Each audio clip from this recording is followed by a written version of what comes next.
Good evening friends. आज हम लोग क्लोनिंग प्रैक्टिस का जो प्रीवियस ईयर्स के क्वेश्चंस हैं वो हम लोग सॉल्व करेंगे। लास्ट अप्रोक्सीमेटली 20 ईयर्स का क्वेश्चंस, ठीक है। इससे क्या होगा, आप देखेंगे कि हर एक साल each year at least one question cloning vectors जो पोर्शन है उससे आपके एग्जाम्स में आए। तो जब आप पहले का क्वेश्चंस देखेंगे, प्रीवियस ईयर्स में जो क्वेश्चंस आए हैं, जब आप उसको सॉल्व करेंगे, जब उसको आप देखेंगे तो आपको ये समझ में आएगा कि जो क्लोनिंग वेक्टर से क्वेश्चन आता है वो किस तरह से क्वेश्चन पूछा जाता है, कौन सा पार्ट से पूछा जाता है, ठीक है। तो जब आप पढ़ेंगे एनसीईआरटी बुक या जो लास्ट वीडियो मैंने कल डाला था, अप्रोक्सीमेटली 2 आवर्स 18 मिनट्स का वीडियो है जो क्लोनिंग वेक्टर्स के बारे में सब कुछ डिस्क्राइब करता है। यदि आप थोड़ा पेशेंस रखकर हमारे वीडियोस को आप अच्छी तरह से सुन लेंगे तो एकदम पक्का मानो कि क्लोनिंग वेक्टर से कोई भी क्वेश्चन आपके एग्जाम में आ जाए, आप इजीली उसको सॉल्व कर पाएंगे। तो इसलिए आप यदि सीरियस हैं एग्जाम्स के लिए तो हम आपसे यही रिक्वेस्ट करेंगे, यही हम आपको सजेस्ट करेंगे कि एटलीस्ट हमारा जो भी वीडियो है बड़ा होगा, नो डाउट मेरा वीडियो थोड़ा लेंथी होता है, बड़ा होता है, क्योंकि मैं हर एक जो पॉइंट है उसको मैं टच करना चाहता हूं। दूसरी बात है, मैं हर एक पॉइंट को अच्छे से एक्सप्लेन करना चाहता हूं जिससे आप उस कंसेप्ट को, उस टॉपिक को अच्छी तरह से समझ पाएं।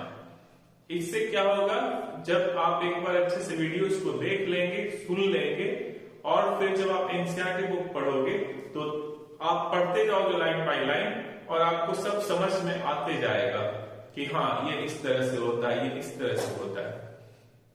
तो मेरा वीडियो लेंथी होगा, डेफिनेटली लेंथी होगा, मैं शॉर्ट में नहीं जाऊंगा, क्योंकि मेरा एक ही एम है कि आपको उस टॉपिक को समझा देना। आप जब एक बार उस टॉपिक को समझ लेंगे तो डेफिनेटली आप कोई भी क्वेश्चंस यदि उस पार्ट से या बोर्ड एग्जाम में आए या कोई कॉम्पिटिटिव एग्जामिनेशंस में आए, लाइक नीट का एग्जाम है या जो आईसीएआर जो है आपका एग्रीकल्चर एग्जामिनेशंस के लिए कंडक्ट करती है, या कोई भी एग्जाम हो इनफैक्ट, तो उसमें आप आराम से ऑब्जेक्टिव क्वेश्चन हो या सब्जेक्टिव क्वेश्चन हो आप सॉल्व कर पाएंगे। ये मेरा पर्पस एक होता है। तो चलिए हम लोग देखते हैं पिछले फ्यू इयर्स का, एटलीस्ट 20 इयर्स का हम लोग देखेंगे कि क्वेश्चंस कहां से आए हैं और किस तरह से आए हैं। एक बात तो मैं आपको पक्का बता दूं कि हर एक साल, हर एक ईयर एटलीस्ट एक क्वेश्चन पक्का आपके नीट एग्जामिनेशंस में रहा है। तो चलो चलिए हम लोग देखते हैं कि हम लोग किस हद तक, to what extent we have understood cloning vectors. If you have any confusion, I will request you to go and refer my video on cloning vectors. It is up to approximately 2 hours, but I'll tell you that if you'll hear that, if you'll watch that, your concept about cloning vectors will be crystal clear. You will not have any problem in cloning vectors, I tell you that. So now let us, without wasting time, we'll start with the questions. तो देखो आप, हम लोग ये देख रहे हैं first question आपके नीट 2022 में आप देखोगे तो 2 क्वेश्चंस आपके एग्जाम में आया है क्लोनिंग वेक्टर से। तो फर्स्ट क्वेश्चन जो है वो है विच of the following is not a desirable feature of A cloning vector. हम लोग जब लास्ट वीडियो में देख रहे थे कुछ डिजायरेबल फीचर्स होते हैं क्लोनिंग वेक्टर्स का, ठीक है। तो इसमें क्या कह रहा है, विच of the following is not, देखो ये हमारा कीवर्ड है not, which of the following is not a desirable feature of A cloning vector. तो देखो आप क्लोनिंग वेक्टर में origin of presence of origin of replication, ये तो आपको पता है, ये होता है presence of marker chain. Video में मैंने आपको बताया था मार्कर जीन और रिपोर्टर जीन, मार्कर जीन और इसको क्या कहते हैं, रिपोर्टर जीन, ठीक है। एक होता है सिलेक्टेबल मार्कर और दूसरा होता है मार्कर जीन और रिपोर्टर जीन, ठीक है। ये रिकॉम्बिनेंट के बारे में बताता है। तो जिस एंटीबायोटिक जीन में हम लोग फॉरेन डीएनए इंसर्ट करते हैं वही हमारा रिपोर्टर जीन होता है। जैसे टेट्रासाइक्लिन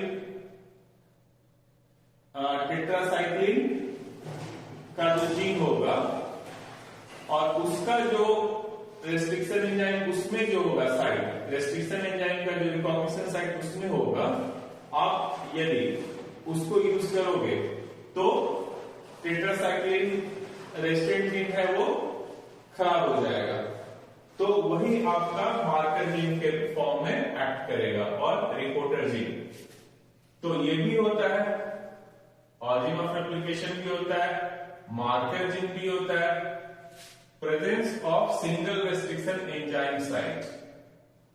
मैं आपको कल बताया था जो एक एंजाइम का, एक रेस्ट्रिक्शन एंजाइम का एक ही रिकॉग्निशन साइट होना चाहिए, एक ही रेस्ट्रिक्शन साइट होना चाहिए। एक से ज्यादा होगा तो क्या होगा, वेक्टर्स को बहुत सारे फ्रैगमेंट्स में डिवाइड कर देगा, तो क्लोनिंग हमारा नहीं हो पाएगा। तो ये भी सही है कि एक ही रेस्ट्रिक्शन एंजाइम साइट होना चाहिए। फिर क्या, प्रेजेंस ऑफ 2 और मोर रिकॉग्निशन साइट्स। देखो आप रेस्ट्रिक्शन साइट ही रिकॉग्निशन साइट है, तो एक ही होना चाहिए, एक रेस्ट्रिक्शन एंजाइम का एक ही होना चाहिए। तो यहां पे क्या है, 2 और 2 से ज्यादा, तो ये हमारा गलत हो गया, यानी ये नॉट अ डिजायरेबल फीचर। तो कौन सा डिजायरेबल फीचर नहीं है, डी, प्रेजेंस ऑफ 2 और मोर रिकॉग्निशन साइट्स, ठीक है।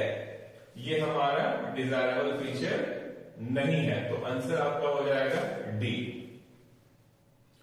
उसके बाद देखो आप सेकेंड क्वेश्चन, ये भी आपका नीट 2022 में आया है। Given below are 2 statements, one is labeled as assertion A and the other is labeled as reason। यानी एक स्टेटमेंट होगा और दूसरा जो है वो, 2 स्टेटमेंट है, तो एक जो है ना assertion है और दूसरा उसका रीजन है। तो देखो आप assertion क्या कह रहे हैं, polymerase chain reaction is used in DNA amplification. तो हम लोग को पता है पॉलीमरेज चेन रिएक्शन, अभी हम आपको नेक्स्ट जो वीडियो बनाएंगे नेक्स्ट टू नेक्स्ट, उसमें पॉलीमरेज चेन रिएक्शन आ जाएगा। तो पॉलीमरेज चेन रिएक्शन डीएनए के एम्प्लीफिकेशन में तो यूज करते हैं, यानी ये स्टेटमेंट सही है। The ampicillin resistant gene is used as a selectable marker to check transformation।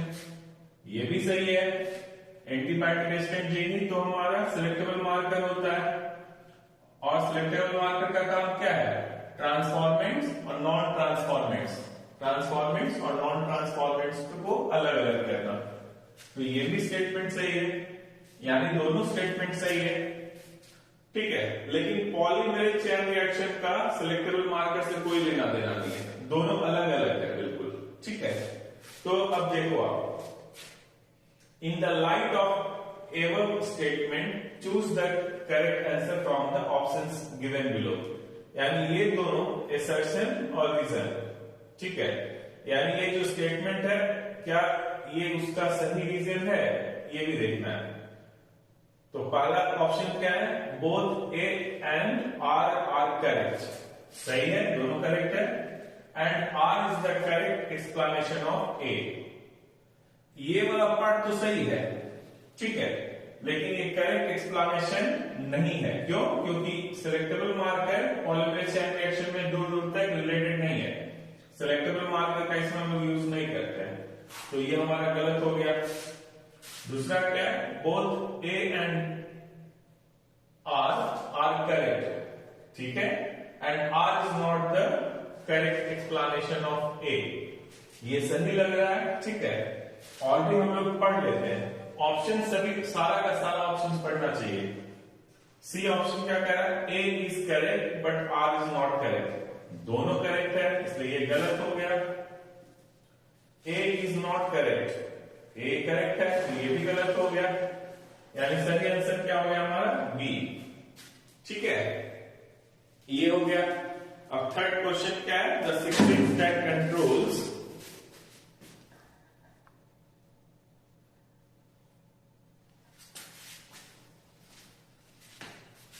the sequence that controls the copy number of the linked DNA in the vector is termed।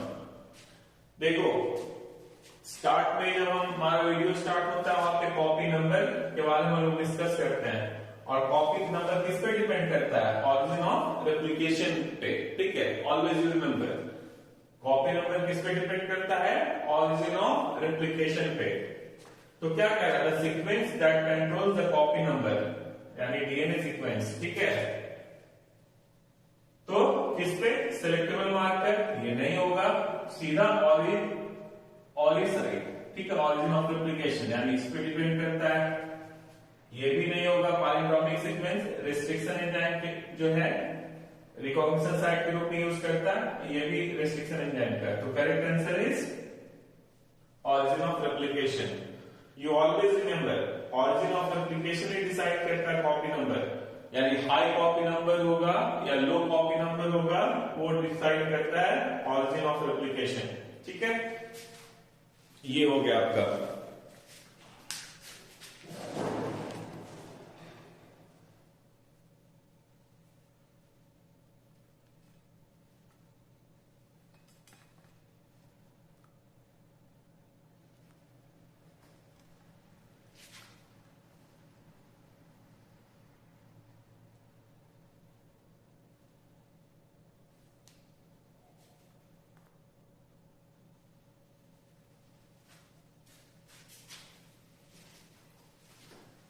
Fourth question आप देखो, यहाँ पे ये थोड़ा सा फेंट हो गया, ये दिख नहीं रहा है, हम पढ़ देंगे आपके लिए। फोर्थ क्वेश्चन जो है ये नीट 2021 का है। थर्ड क्वेश्चन नीट 2020 का था, यानी 22 का और 20 का हम लोग डील कर लिए हैं।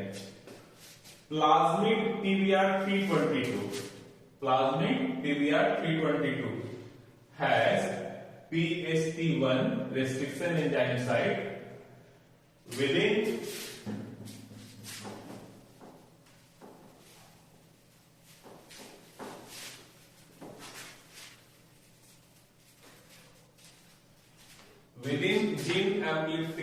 gene ampicillin resistant that confers ampicillin resistance if this enzyme is used for inserting a gene for beta-galactoside production and the recombinant plasmid is inserted in an E. coli strain।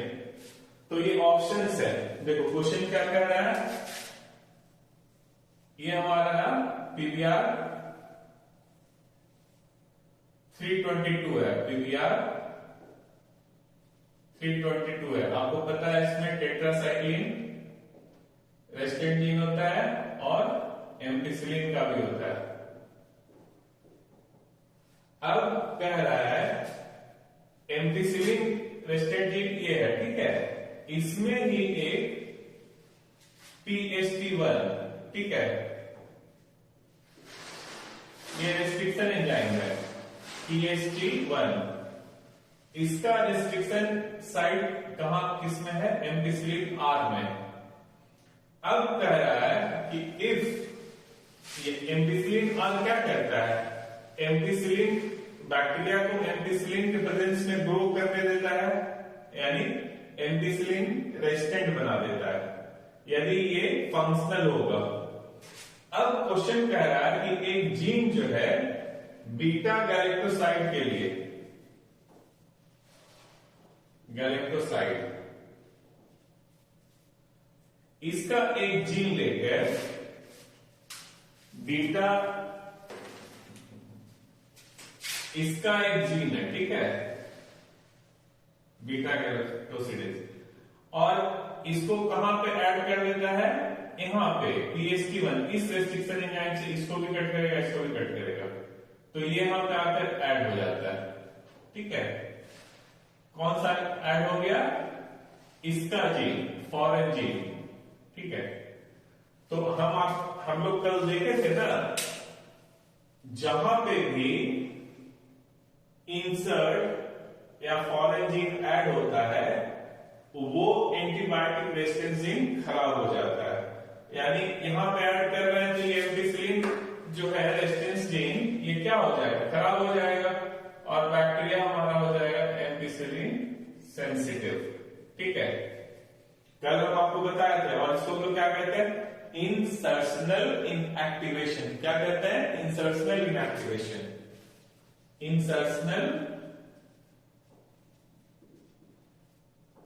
Inactivation,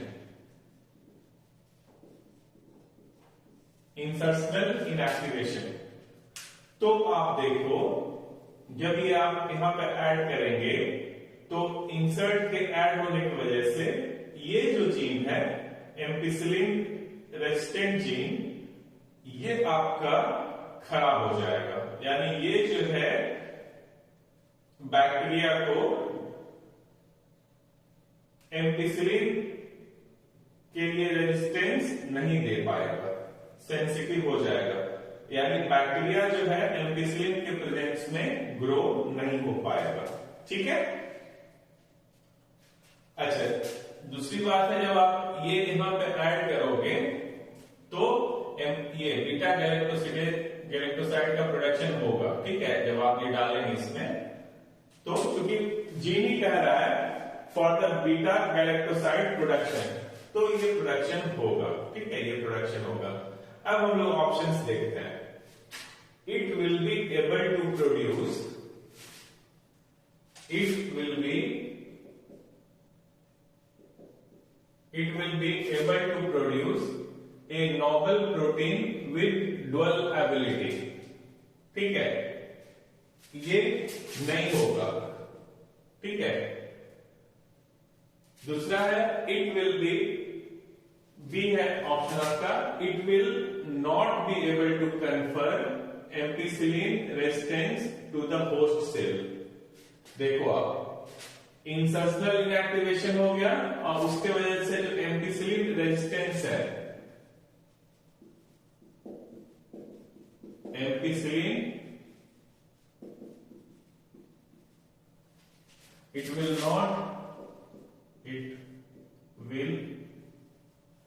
not be able to confer ampicillin resistance to the host cell। Insertional inactivation हो गया, तो अब जब इसमें डाल दिए तो definitely ये जो है अब तो एम्पिसिलिन रेजिस्टेंस होस्ट सेल को नहीं दे पाएगा, होस्ट सेल नहीं ग्रो हो पाएगा, तो ये तो हमारा सही लग रहा है। बाकी का भी ऑप्शंस देख लेते हैं। सी क्या कह रहा है, the transformed cells will have the ability to resist ampicillin as well as produce beta galactoside। देखो बीटा गैलेक्टोसाइड तो बनाएगा, ये वाला पार्ट सही है, लेकिन transform cells will have the ability to resist ampicillin, ये नहीं होगा। जैसे ही आप डाले वहां पे जीन, एम्पिसिलिन का जीन खराब हो गया, यानी ये जो है रेसिस्ट नहीं कर पाएगा, ठीक है, यानी ये गलत है स्टेटमेंट। ये वाला पार्ट सही है, बीटा गैलेक्टोसाइड तो बनेगा, लेकिन ये वाला सही नहीं है, ठीक है, तो ये भी नहीं है। Then it will lead to lysis of host cell, it will lead to lysis of host cell.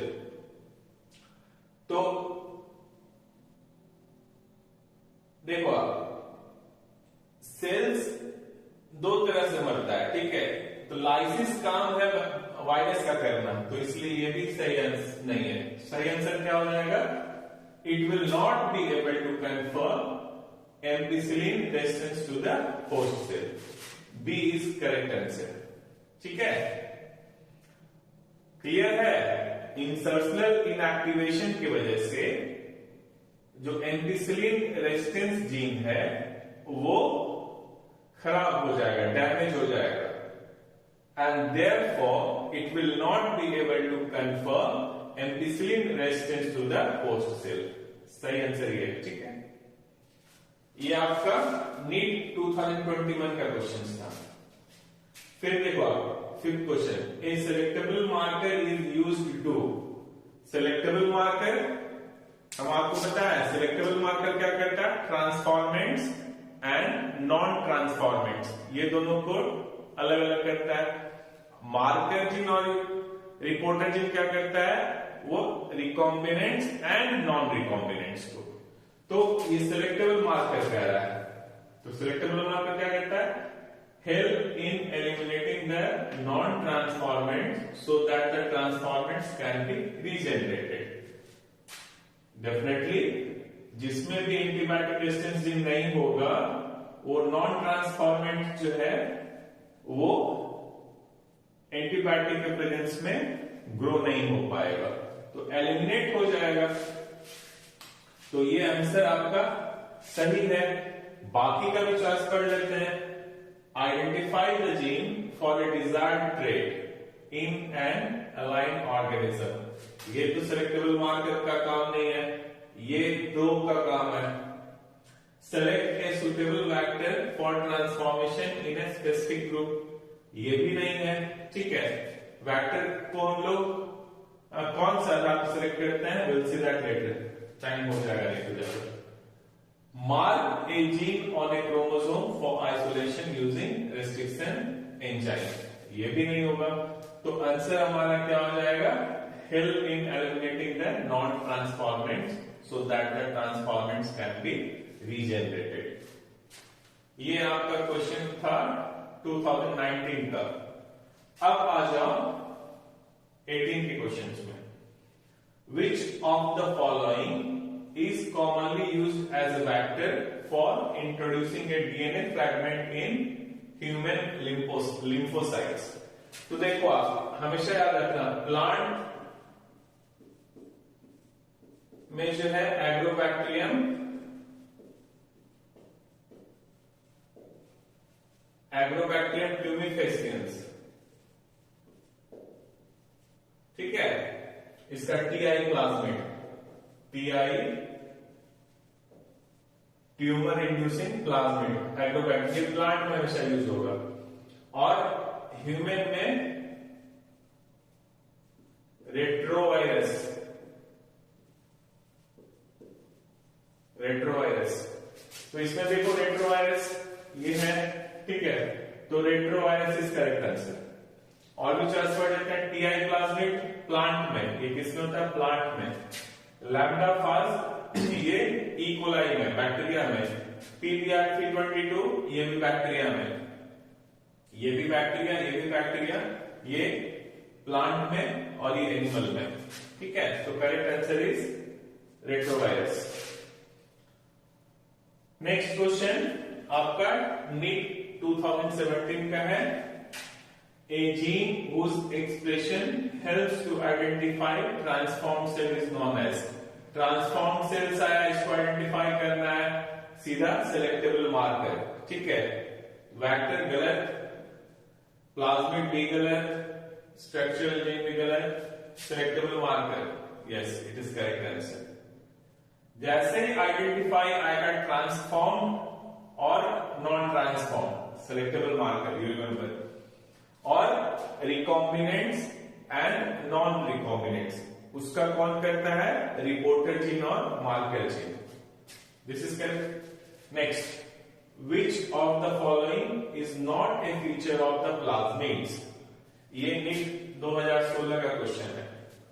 इसमें से कौन जो है, देखो आप यहां पे नॉट, देखो नॉट पे हमेशा ध्यान देना। बहुत बार हम लोग जल्दी में पढ़ते हैं और पहला ही मिल जाए आंसर सही है, ठीक है। क्या कह रहा है, विच of the following is not a feature of the plasmids. तो प्लाज्मिड जो है ट्रांसफरेबल, देखो आप प्लाज्मिड को वेक्टर के रूप में हम लोग यूज जो करते हैं वो इसी वजह से करते हैं कि हम उसको ट्रांसफर कर पाते हैं। Plasmids are transferable and that's why we use plasmids as cloning vector. तो ये तो सही है। सिंगल स्ट्रैंडेड, तो प्लाज्मिड क्या होता है, डबल स्ट्रैंडेड, यानी ये गलत हो गया। इंडिपेंडेंट रेप्लिकेशन, प्लाज्मिड के पास में अपना ऑरिजिन ऑफ रेप्लिकेशन होता है, इसलिए वो क्या करता है, इंडिपेंडेंट रेप्लिकेशन करता है, ये भी सही है। फिर सर्कुलर स्ट्रक्चर, ये सर्कुलर स्ट्रक्चर भी है।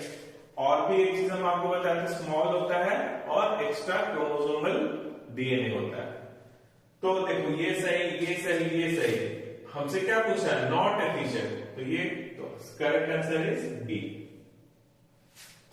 नेक्स्ट, ये 2016 का क्वेश्चन था। नेक्स्ट 2015 का क्वेश्चन है, the introduction of transfer DNA into plant involves, ठीक है, यानी ट्रांसफर डीएनए जो होता है, हम आपको एग्रोबैक्टीरियम नेक्स्ट वीडियो में बता देंगे क्या होता है, ठीक है। तो you will be very clear. Now TDNA जो है into plants involve exposing the plants to cold for a brief period, ये गलत है। Allowing the plant roots to stand in water, ये भी गलत है। Infection of the plant by agrobacterium tumefaciens, ये सही आंसर है। यानी जब प्लांट को आप एग्रोबैक्टीरियम ट्यूमिफेसिएंस से इन्फेक्ट करवाओगे तब ट्रांसफर डीएनए ट्रांसफर हो जाता है, ठीक है। Correct answer is C. Next question we will सी,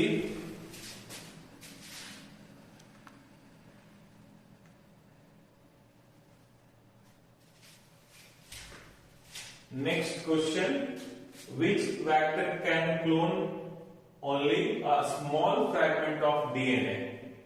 देखो आप प्लाज्मिड जो है ना सबसे कम डीएनए लेकर चलता है, सबसे कम जो क्लोनिंग करता है वो प्लाज्मिड, उसके बाद है लैम्डा बैक्टीरियोफाज, उसके बाद है कॉस्मिड, उसके बाद है bacterial artificial chromosome and then it is yeast artificial chromosome. तो सबसे कम जो लेके जाता है ना वो प्लाज्मिड। नीट 2014 का, which factor can clone only a small fragment of DNA, तो सबसे छोटा फ्रैगमेंट जो है ना वो यही लेके जाता है प्लाज्मिड, ठीक है। नेक्स्ट अगेन 2014 में 2 क्वेश्चन आया था वेक्टर से। Commonly used vectors for human genome sequencing are, ये आप याद रखना, ठीक है। ये प्लांट में यूज होता है टीडीएनए, एक्सप्रेशन वेक्टर्स जो है ना वो प्रोटीन बनाने के लिए यूज होता है, ठीक है। और टीए क्लोनिंग वेक्टर्स ये क्लोन करने के लिए है, ठीक है। तो ये जो है आपका बीएसी बैक्टीरियल आर्टिफिशियल क्रोमोसोम और ईस्ट आर्टिफिशियल क्रोमोसोम, तो मेनली ये यूज होता है ईस्ट आर्टिफिशियल क्रोमोसोम, ठीक है, ह्यूमन जीनोम सीक्वेंसिंग में। तो you remember BAC and YAC, ये बीएसी एंड वाईएसी अलग अलग रहेगा, then in that case you tick YAC yeast artificial chromosome. तो ये तो आपका हुआ कुछ क्वेश्चन। अभी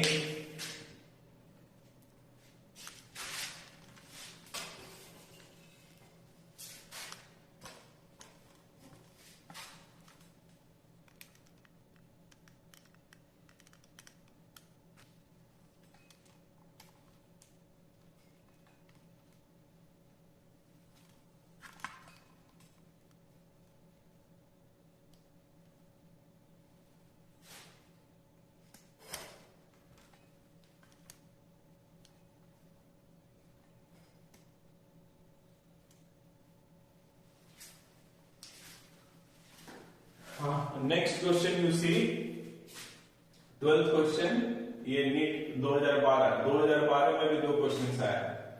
देखो आप, ये डायग्राम दिया हुआ है, ठीक है, इसको रेफर करना है। The given figure is the diagrammatic representation of the E coli vector period 322। ये पीरियड 322 वेक्टर है। Which one of the given options correctly identifies its certain components? तो ये आप जब पढ़ोगे ना बुक में, तो डायरेक्ट ये फिगर दिया हुआ है, वहां पे लिखा हुआ है। तो ऑरिजिन देखो आप, ओराई, ये क्या होता है? ऑरिजिन ऑफ रेप्लिकेशन होता है। तो यहां क्या है? ओरिजिनल रेस्ट्रिक्शन एंजाइम, ये गलत है। रॉ, ये होता है प्रोटीन ऑफ रेप्लिकेशन, यहां पे क्या? रिड्यूस्ड ऑस्मोटिक प्रेशर, ये भी गलत है। हाइंड थर्ड और इको आर्गन, ये दोनों क्या है? रेस्ट्रिक्शन एंजाइम्स है। तो यहां पे क्या लिखा है? Selectable markers. सेलेक्टेबल मार्कर्स क्या होता है? एम्पिसिलिन आर और टेट्रासाइक्लिन आर, ये है सेलेक्टेबल मार्कर्स, एंड ये भी गलत है। Ampicillin R and tetracycline R antibiotic resistant genes, definitely ये दोनों क्या सिलेक्टेबल मार्कर्स है और एंटीबायोटिक रेजिस्टेंट जीन्स भी शो करते हैं, यानी सही आंसर क्या हो जाएगा? D. Next you come in genetic engineering the antibiotics are used, ठीक है। तो एंटीबायोटिक्स जीन्स जो हम लोग यूज करते हैं इसमें, तो किसके लिए यूज करते हैं? As selectable markers to select healthy vectors, as sequences from where replication starts to keep the cultures free of infection. तो जैसे एंटीबायोटिक्स आता है हमारा क्या आ जाता है? सेलेक्टेबल मार्कर, ठीक है। एंटीबायोटिक रेजिस्टेंस जीन्स जो है वही ना देता है सेलेक्टेबल मार्कर्स का कैरेक्टर, ठीक है। तो correct answer is this, A. Next one is, which one of the following is used as a vector for cloning genes into higher organisms? Higher organisms में जैसे प्लांट है, एनिमल्स है, तो उसमें जो है रेट्रोवायरस एंड एग्रोबैक्टीरियम ट्यूनिफेसियंस। तो इसमें देखो आप, बैक्टीरियोवायरस नहीं होगा, साल्मोनेला नहीं होगा, राइजोप्टस ये भी नहीं होगा, रेट्रोवायरस का है यहाँ पे। तो correct answer is retrovirus. Next one is maximum number of bases in plasmids discovered so far. अलग अलग बुक में अलग अलग दिया हुआ है, ठीक है, लेकिन 300 to 500 याद रखना, ठीक है। तो ये है हमारा 500 किलो बेस, ठीक है। ये इस रेंज में जो भी रहेगा ना वो लिखिएगा, 300 to 500 में। दोनों नहीं देगा, कोई ऑप्शंस रहेगा ना, तो ऐसा ही ऑप्शंस रहेगा इसके बीच में, तो then it is 500 kilo base. Next question is the process of replication in plasmid DNA other than initiation is controlled by. जब हम मेरा वीडियो आप सुनेंगे तो उसमें आप सुनिएगा, इनिशिएशन कहां पे होता है? Origin of replication, DNA replication कहां से स्टार्ट होता है? इनिशिएशन ऑरिजिन ऑफ रेप्लिकेशन से। तो ऑरिजिन ऑफ रेप्लिकेशन तो प्लाज्मिड का होगा, लेकिन बाकी जो एंजाइम्स रिक्वायर्ड होता है रेप्लिकेशन में वो बैक्टीरियल जीन्स होता है, ठीक है। तो the process of replication in plasmid is controlled by the process of replication in plasmid DNA other than initiation, ठीक है। इनिशिएशन स्टार्ट करेगा कौन? प्लाज्मिड, लेकिन कंट्रोल कौन करेगा? बैक्टीरियल जीन, ठीक है। नेक्स्ट